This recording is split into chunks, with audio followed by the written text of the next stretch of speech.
Hey, what's up guys? It's your boy Swaggy signing in और यार back with a banger and हमारे बकरे ने चैंपियंस लीग के लिए क्वालिफाई करा है तो उसके लिए एक बार तो बनता है शू।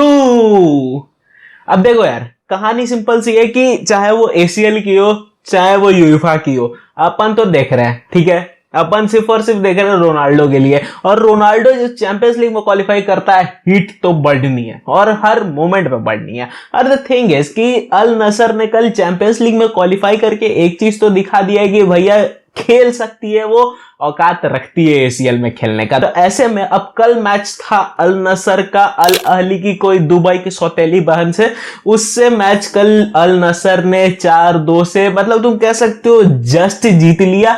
बिकॉज 4-2 की स्क्रीन तुम्हें ऐसे लग रही होगी, बट 4-2 इन्होंने 3 गोल 9 मिनट के अंदर मारे। मतलब तुम कह सकते हो कि रियल मैड्रिड लेवल कमबैक करा है कल अल नसर ने। जिस तरीके से वो कल खेले हैं, मुझे नहीं हिसाब है कि ये कितना दूर जा पाएगी, कितना टिक पाएगी, बट इतना तो कंफर्म है कि लुइस कास्ट्रो के ऊपर तो अभी तलवार लटकी हुई है। अब देखो, वो तलवार अभी अल नसर के तरफ से नहीं है बट वो फैंस के तरफ से है। अब पूरा मुद्दा समझाता हूं कि हुआ क्या है। देखो, 22 तारीख से champions league, Asian champions league की क्वालिफाइंग राउंड शुरू हुई, जिनमें अल नसर भी पॉट 4 में थी। अब देखो, जो मुझे पता है बहुत लोगों में कंफ्यूजन होगी, वो होगी चैंपियंस लीग और एशिया कप के दोनों के बीच में डिफरेंस को लेकर। चैंपियंस लीग में अलग कहानी होती है। तुम ऐसे सोच सकते हो कि यूएफा का जो चैंपियंस लीग का फॉर्मेट है वो सेम एसीएल के चैंपियंस लीग का फॉर्मेट है, एंड यूएफा का जो यूरोपा लीग का फॉर्मेट है वो सेम एशिया कप का फॉर्मेट है। सीधा भाषा में समझ जाओ। अब ऐसे में चैंपियंस लीग में कौन कौन सी टीम क्वालिफाई करती है? तो चैंपियंस लीग में जो भी लीग में अपने टॉप पर रहती हैं क्लब्स, वो सारी सीधा सीधी चैंपियंस लीग में क्वालिफाई कर जाती हैं। एंड इंडिया में आई लीग में जो जीतती है वो टीम डायरेक्ट क्वालिफाई करती है। Because according to Asian confederation, India में सिर्फ और सिर्फ एक ही वैलिड टूर्नामेंट है जिससे आप चैंपियंस लीग में क्वालिफाई कर सकते हैं, and that is I league. And ऐसे में पिछले सीजन मुंबई सिटी एफसी ने आई लीग में क्वालिफाई करा था एंड जीता भी था। तो ऐसे में उनकी जो क्वालिफिकेशन हुई वो डायरेक्ट हुई चैंपियंस लीग में। और वहीं अगर एशिया कप की बात करो तो जो यूरोपा लीग का फॉर्मेट है वो एशिया कप का है, बट यहां डिमोट होकर एशिया कप में आने वाली कहानी नहीं है। यहां एशिया कप में डायरेक्ट टीम्स क्वालिफाई करती हैं, एंड ऐसे में जितने बाकी कप कॉम्पिटिशंस होते हैं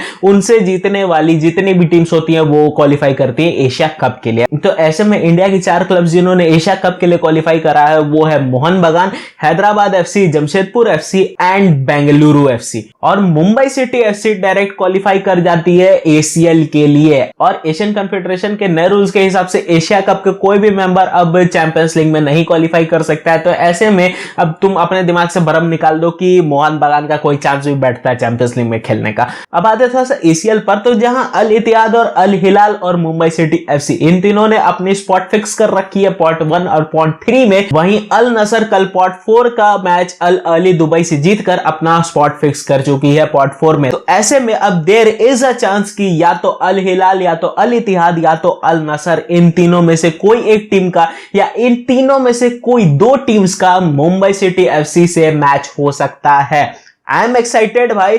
इंडिया में मैच हो रहा है, इंडिया में या तो नेमार या तो बेंजेमा और या तो क्रिस्टियानो रोनाल्डो आ सकता है हमारे लिए, और इससे बड़ी बात क्या हो सकती है यार। तो अपन तो देखने जाएंगे ऑफ कोर्स, बट तुम जाओगे या नहीं कमेंट सेक्शन में जरूर बताना। एंड इस साथ अपन फुदक के आते हैं आज के डेली न्यूज के सेक्शन पर। तो सबसे पहली जो डेली न्यूज की पार्ट है वो है मेसन ग्रीनवुड की। और देखो, मेसन ग्रीनवुड की कहानी शुरू से ही मैं कह सकता हूं कि बहुत अटकलों से भरी हुई थी। देखो, सिंपल सा समझो कि मेसन ग्रीनवुड की जो स्टोरी लाइन है ना, जो उसका जो केस लगा है उसके ऊपर, उसमें मैंने तुम्हें ऑलरेडी बताया था कि कोई ग्रे एरिया है ही नहीं। या तो तुम उसमें ब्लैक में रह सकते हो या तो तुम व्हाइट में रह सकते हो, या तो तुम सपोर्ट में रह सकते हो या तो तुम अगेंस्ट में रह सकते हो। वहां कोई ग्रे एरिया बनता ही नहीं है कि दोनों के बीच में आप रह रहे हो। और अगर बीच में रहना चाह रहे हो तो तुमसे बड़ा गधा कोई नहीं है, क्योंकि 2 नाव में पैर रखोगे तो समुद्र में ही ढबक से गिरोगे। तो ऐसे में अब मेसन ग्रीनवुड को लेकर मैनचेस्टर यूनाइटेड अगर मेसन ग्रीनवुड को लाने के बारे में सोचती तो देयर वाज अ चांस कि मैनचेस्टर यूनाइटेड की जो अंदर की जो एनवायरनमेंट है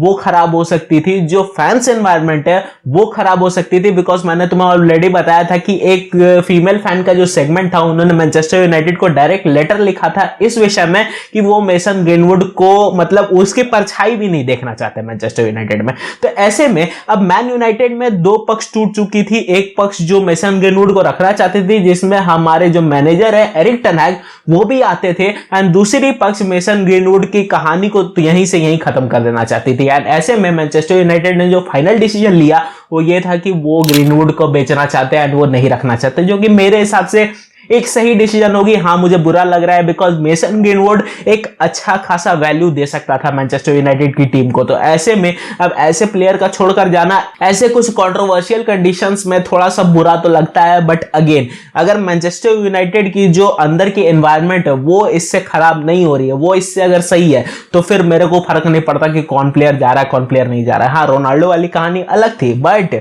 मेसन ग्रीनवुड वाली कहानी से हो सकता था, ऐसे चांसेस थे कि कहानी बहुत ज्यादा बिगड़ सकती थी एंड फैंस में भी बहुत ज्यादा तुम कह सकते हो कि मन मुटाव बहुत ज्यादा बढ़ जाता। तो ऐसे में अब इतना बड़ा रिस्क लेना मुझे नहीं लगता मैनचेस्टर यूनाइटेड के लिए सही था। बट अगेन मेसन ग्रीनवुड के साथ मुझे लगता है कि थोड़ा सा गलत हुआ बिकॉज बहुत सारे तुम चीज कह सकते हो कि बहुत सारी जो एविडेंसेस थी उसके खिलाफ थी, बट बहुत सारी ऐसी भी एविडेंसेस थी जो अवेलेबल नहीं थी एंड आधे अधूरे एविडेंसेस के बेसिस पर कोई भी कंक्लूजन निकाल देना मेरे हिसाब से तो सही नहीं होता है। बट अगेन ये चीज जहां तक मैं कहूंगा मैनचेस्टर यूनाइटेड के लिए सही थी। इस पर तुम्हारा क्या मानना है? Do let me know in the comment section. खैर इसी के साथ अपन आते खुदा के वापस अल नसर के न्यूज पर। और देखो अल नसर ने ओतावियो और एमेरिक लपोर्ट दोनों की डील फाइनलाइज कर ली है। मेरे हिसाब से अल नसर इससे बढ़िया काम अपनी जिंदगी में नहीं कर सकती थी। अब देखो क्यों मैंने ऐसा बोला कि कल जो परफॉर्मेंस आई है ना माशाअल्लाह सुभान अल्लाह, चमाट मारने का मन करता है कास्त्रो को कभी कभी।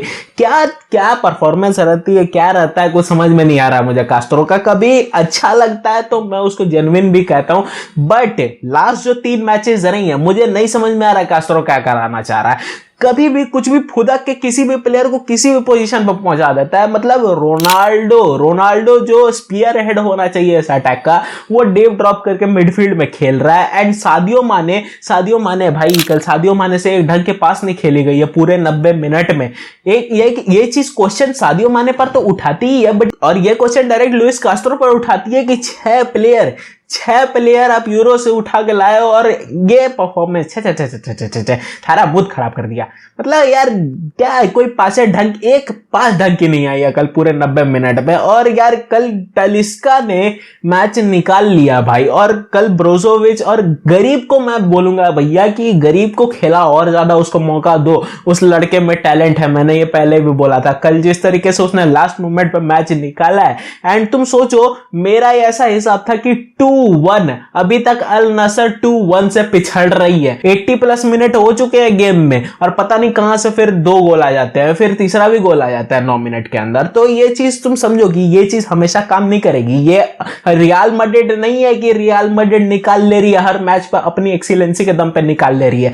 ये अल नसर है, यहां ये सब काम नहीं होते। तो समझना पड़ेगा ये चीज लुइस कास्त्रो को कि आप कास्त्रो हो, एंचेलोटी नहीं होगी आप हर मैच में वो एक्सीलेंसी निकाल लोगे और बिल्कुल ही कियोस मचा दोगे और लास्ट मोमेंट पर सोचोगे कि 2 गोल निकाल ले अब मैच जीत जाए। एसीएल में वो सब काम नहीं होने वाला। अल इत्तिहाद और अल हिलाल फाड़ के फेंक देगी। अब सबसे बड़ी बात कि एसीएल में एक क्लब से सिर्फ 5 ही फॉरेन प्लेयर्स खेल सकते हैं। तो मुझे नहीं पता कि कास्त्रो कौन से 5 प्लेयर चूज करेगा, भांगेड़ी साला।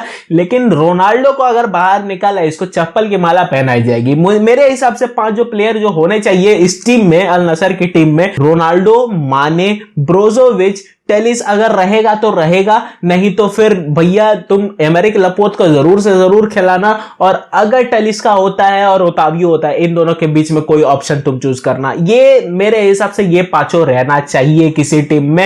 एंड रोनाल्डो को अगर भंगेड़ी बैठाया तो इसको कसम से पूरे अल नसर पूरे रियाद में दौड़ा मारूंगा। खैर इसी के साथ अपन अपनी मुंडी घुमाते हैं अपनी सबसे पहली सौतन की न्यूज पर।